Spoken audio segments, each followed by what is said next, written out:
নমস্কাৰ আসাম টেকটক্সৰ দৰ্শকসকলক মই কিদাই স্বাগতম জনাইছো আৰু এই মুহূৰ্তত লৈ আহিছো কেইবাটাও গুৰুত্বপূৰ্ণ খবৰ আৰু আজি হৈছে 19 এপ্ৰিল আৰু আজি ভাৰতৰ লগতে অসমৰ বিভিন্ন প্ৰান্তৰ পৰা এনে ধৰণৰ খবৰসমূহ নিতৌ চাবৰ কাৰণে আসাম টেকটক চেনেলটো সাবস্ক্ৰাইব কৰি কাষত থকা বেল আইকনটো প্ৰেছ কৰি দিব তো বন্ধু বান্ধৱীসকল আহক আজি গুৰুত্বপূৰ্ণ খবৰকেইটা আৰম্ভ কৰো দৰ্শকসকলে এই মাত্ৰৰ খবৰটোতকৈ ডাঙৰ খবৰটো হৈছে বিজেপি বিশ্বগুৰু বুলি দাবী কৰা প্ৰধানমন্ত্ৰী মোদী আৰু প্ৰভাৱশালী হৈ থকা নাই নেকি জনপ্ৰিয়তা হ্ৰাস পাইছে নেকি দেশৰ প্ৰধানমন্ত্ৰী নৰেন্দ্ৰ মোদীৰ বিশ্বৰ প্ৰভাৱশালী নেতাৰ তালিকাত নাম নাই দেশৰ প্ৰধানমন্ত্ৰীৰ টাইম মেগাজিনৰ 100 গৰাকী জনপ্ৰিয় লোকৰ তালিকাত নাই এজনো ভাৰতীয় 2024 বৰ্ষত আলিয়া ভাট আৰু সাক্ষী মালিকৰ নাম অন্তৰ্ভুক্ত হৈছিল টাইম মেগাজিনত আশ্চৰ্যজনকভাৱে 2025 টাইম মেগাজিনত নাই এজনো ভাৰতীয় অৱশ্যে আলোচনীখন নেতা আইকন টাইটান্স কেইবাটাও ভাগত বিভক্ত আৰু নেতাৰ তালিকাত ব্ৰিটিছ প্ৰধানমন্ত্ৰী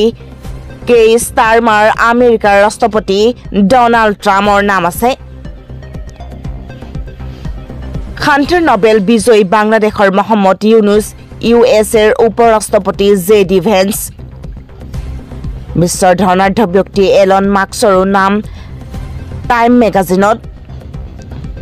জনপ্ৰিয়তা হ্ৰাস পাইছে নেকি দেশৰ প্ৰধানমন্ত্ৰী নৰেন্দ্ৰ মোদীৰ 50 বছৰীয়া পুৰণি মছজিদক অবৈধ ঘোষণা ৱাকফ আইন বিৰোধী প্ৰতিবাদৰ মাজতে মুছলমানৰ মাজত হাহাকাৰ 50 বছৰীয়া পুৰণি মছজিদক অবৈধ ঘোষণাৰে চলিল বুলডোজাৰ ঐতিহাসিক মছজিদটো ভাঙি পেলোৱাৰ পিছত গৰজি উঠিছে মুছলমানসকল বিগত 20-25 বছৰে আদালতৰ বিচাৰাধীন মছজিদ ভঙাক লৈ উত্তেজনা হাৰিয়ানাৰ ফৰিদাবাদত অৱস্থিত বৰখাল আকছা মছজিদ চলালে বুলডোজাৰ আৰক্ষী প্ৰশাসনৰ লোকৰ উপস্থিতিত ধুলিচাত আকছা মছজিদ অৱশ্যে আদালতৰ নিৰ্দেশ মৰ্মে পৌৰ নিগমে বুলডোজাৰ চলাই মছজিদটোত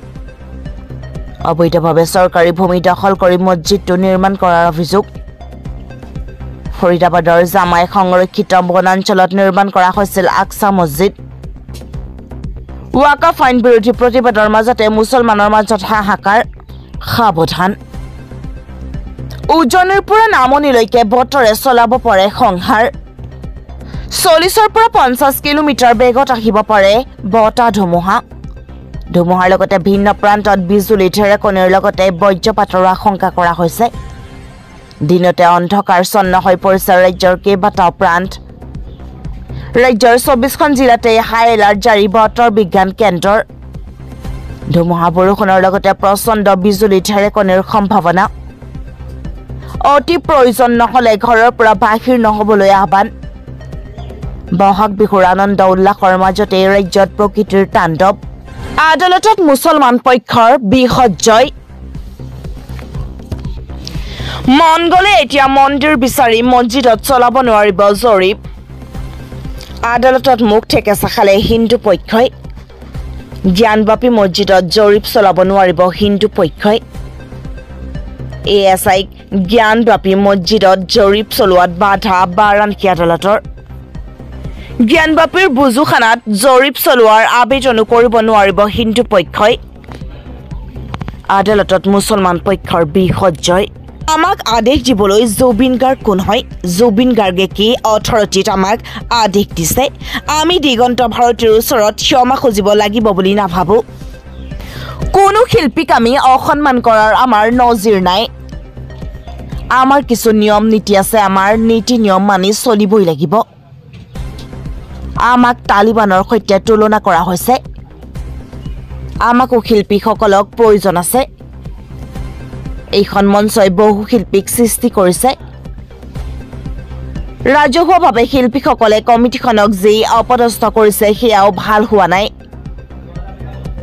পুনৰ প্ৰতিক্ৰিয়া পূব গুৱাহাটী বিহু সন্মিলনৰ মুখ্যমন্ত্ৰী হিমন্ত বিশ্ব শৰ্মাই মিয়াক বহুত বেছি ভাল পায়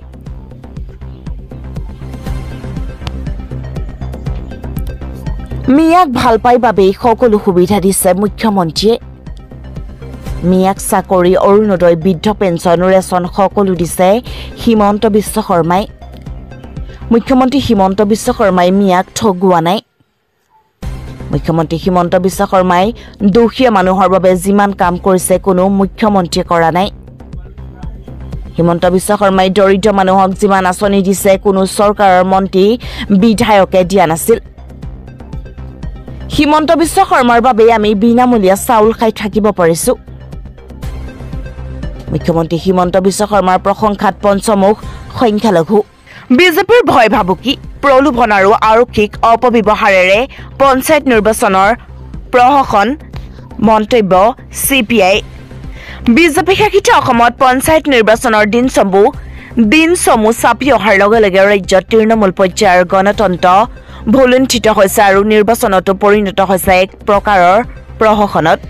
২৬ৰ বিধানসভা নিৰ্বাচনৰ আগে আগে যিকোনো প্ৰকাৰে পঞ্চায়ত ভোট দখল কৰাটো হৈ পৰিছে শাসক বিজেপিৰ একমাত্ৰ লক্ষ্য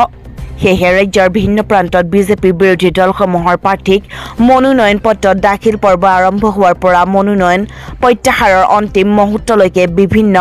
প্ৰকাৰৰ ভয় ভাবুকি প্ৰলোভন আনকি শাসক দলৰ গুণ্ডা বাহিনীয়ে আক্ৰমণ কৰি হলেও বিৰোধী প্ৰাৰ্থীক নিজৰ প্ৰাৰ্থিত্ব প্ৰত্যাহাৰ তথা প্ৰতিদ্বন্দ্বিতাৰ পৰা আঁতৰি থাকিবলৈ হেঁচা প্ৰয়োগ কৰাৰ বাতৰি প্ৰকাশ হোৱাত CPIMৰ অসম ৰাজ্যিক কমিটিয়ে গভীৰ উদ্বেগ প্ৰকাশ কৰিছে মই অনুৰোধ নকৰো আদেশ দিছো ক্ষমা খুজিব লাগিব কলে ক্ষুব্ধ জুবিন গাৰ্গে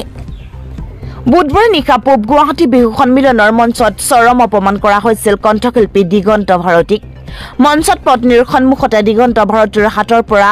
মাইক ফোন কাঢ়ি নিছিল পূব গুৱাহাটী বিহু সন্মিলনীৰ বিষয়ববীয়াই তাৰ পিছতে তীব্ৰ প্ৰতিক্ৰিয়াৰ সৃষ্টি হয় সমগ্ৰ ৰাজ্যজুৰি হাইস্কুল শিক্ষান্ত পৰীক্ষাত অনুতীৰ্ণসকলৰ বাবে অনুষ্ঠিত হ'ব কম্পাৰ্টমেণ্টেল পৰীক্ষা সদ্য ঘোষিত হাইস্কুল শিক্ষান্ত পৰীক্ষাত অনুতীৰ্ণসকলৰ এক গুৰুত্বপূৰ্ণ খবৰ অসম ৰাজ্যিক বিদ্যালয় শিক্ষা পৰিষদে অনুতীৰ্ণসকলৰ বাবে